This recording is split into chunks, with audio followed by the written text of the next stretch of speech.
I think we've been sold a version of healing that feels like a second job.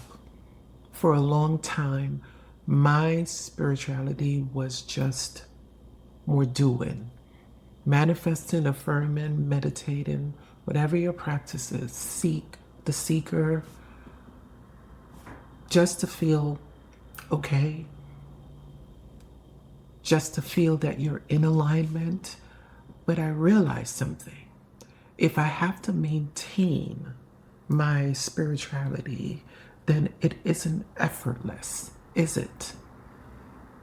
It is. Is it that I'm performing? Am I performing now in front of you, in your ears? If you're feeling exhausted from trying to stay present or aware, I want you to know that this kind of burnout is there to wake us up. It's actually the moment you realize it's not about doing, it's about being it. True consciousness isn't a tool we use to get what we want. It is the lens that reveals we already have everything we are. And I don't know about you, but I get exhausted from trying to maintain a spiritual state. And I used to feel shame in this. And figuring out how to rise above a feeling can be just as exhausted as maintaining not feeling it. Wondering why I'm tired of trying and still feeling like I'm not aligning. You know that feeling? Most of us, most of us want to rest, not take on another responsibility, isn't it? But from this exhaustion, from this tired of being tired, this burnout, I've realized that in the feeling of being tired, I was detaching from the person who was trying to be spiritual. When we are truly deeply tired of being tired, that's the kind of exhaustion I'm talking about. You don't have the energy to pretend anymore. And this is the breaking point. The surrender to, the surrender is not, I'm not talking about giving up here. I'm talking about a surrender, where we surrender and allow life to step in. Look, most people are looking for their feelings to be validated, but the real transformation, inner transformation, isn't in the validation of the story or the experience. It's in the consciousness that is aware of why the feeling is there to begin with. And that is what can lead to performance spirituality if we are not careful. Sometimes the need to rush our spiritual growth can be the ego's need to be in control. But this exhaustion to constantly maintain a spiritual state, constantly be present, constantly be in alignment was different for me. It felt like I wasn't being honest with myself. Felt like I wasn't being honest, especially when you get to spiritual spaces. You have to,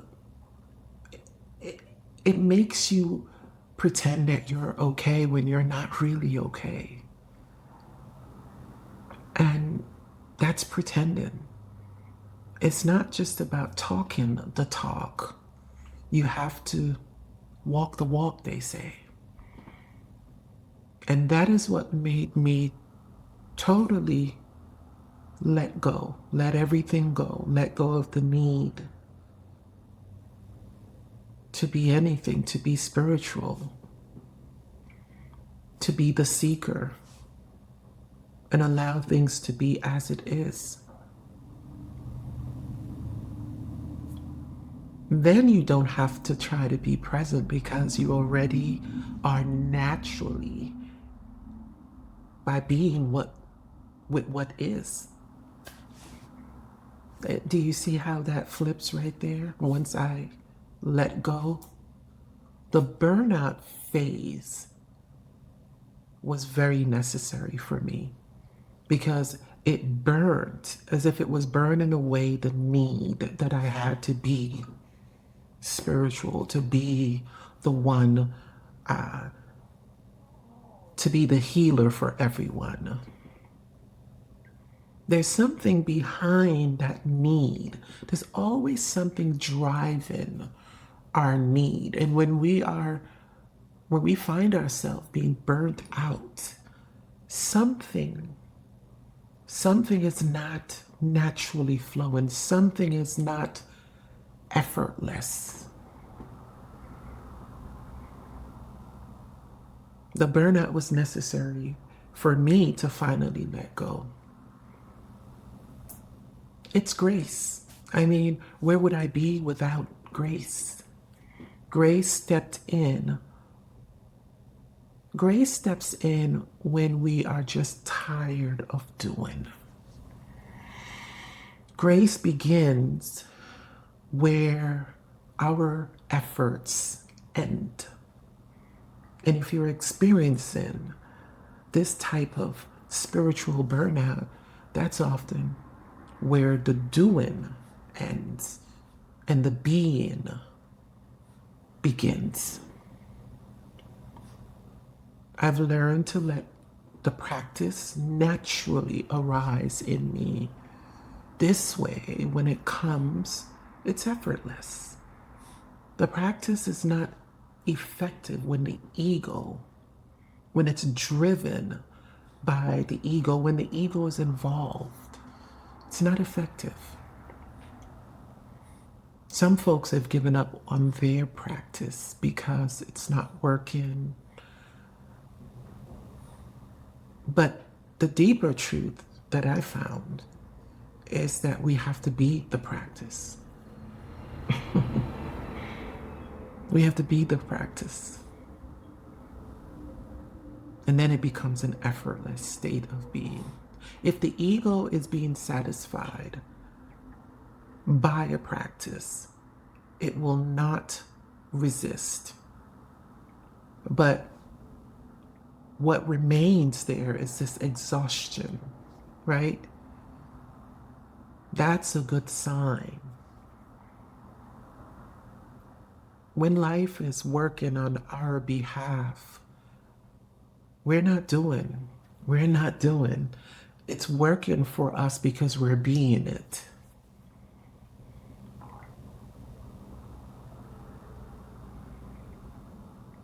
The exhaustion is a good sign. That type of exhaustion is a language that words aren't enough.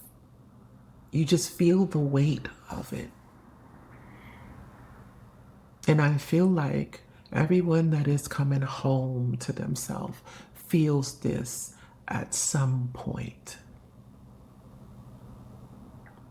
True detachment isn't about pulling away from life. It is seeing the experience as it is and letting it be.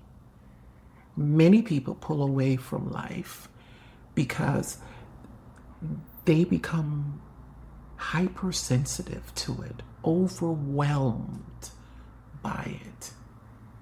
But I recognize that when we reach a state of complete burnout, we have to step back and let something greater step forward. Let go of the need to grow spiritually. Once that desire is here in the heart, that is all. That is prayer. I don't have to speak it. If it's in the heart, it's already there. The heart speaks louder than our words ever can. Let go of the need to control the situation. Let go of the need to even understand it. If I don't understand it, I let it be. The understanding will come on its own. Allow it to be as it is. We detach when the need ends, is really what I'm saying. That is effortless. That's when it's effortless. Nothing real needs our control to be. We must realize that nothing real needs our control to be or to stay.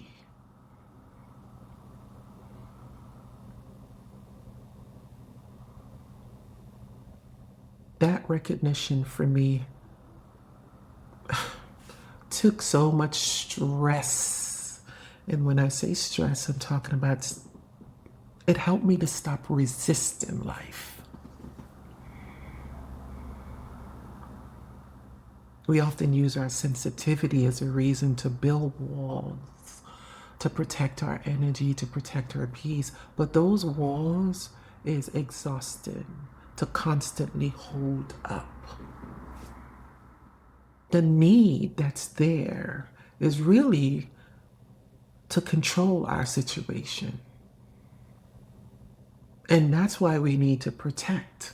We want to control, to protect it, because there's some sort of fear there of how we will react if it changes. If there is a thought of being perfect here in front of you, I have to let that go too. And recognize what's perfect within.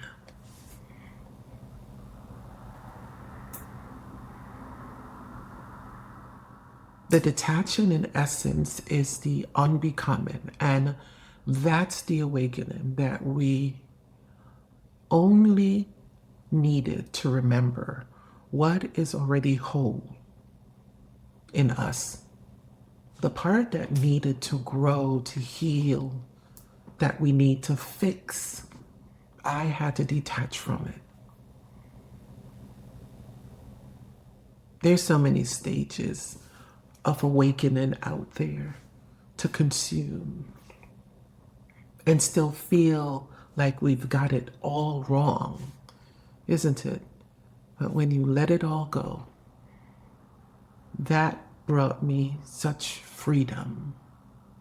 In that moment, I realized how effortless the journey home can be. The detaching is the unbecoming. Sometimes we ask life to do for us, but we want to control how life does it. And we burn ourselves out from this. And the universe stands back and allow us. Then the breaking part, when we've finally exhausted everything, that's when grace steps in. I didn't understand when I first started. I thought I needed to do more and then become. Then I would become, trying to become instead of unbecome. Then, once consciousness began to deepen, things started losing their power over me. And things will start to lose its power over you when you finally exhale and let go. You don't look for peace when you are just being. You are peace. But if we think we need peace, then we're going to seek it, right? I am unbecoming right in front of you, and I'm very humbled by it. I'm very humbled by it. The burnout is forcing you to drop the need because you can't carry the exhaustion of constantly doing anymore. And there is a deep, raw humility in that forced surrender. Thank you for listening. Thank you.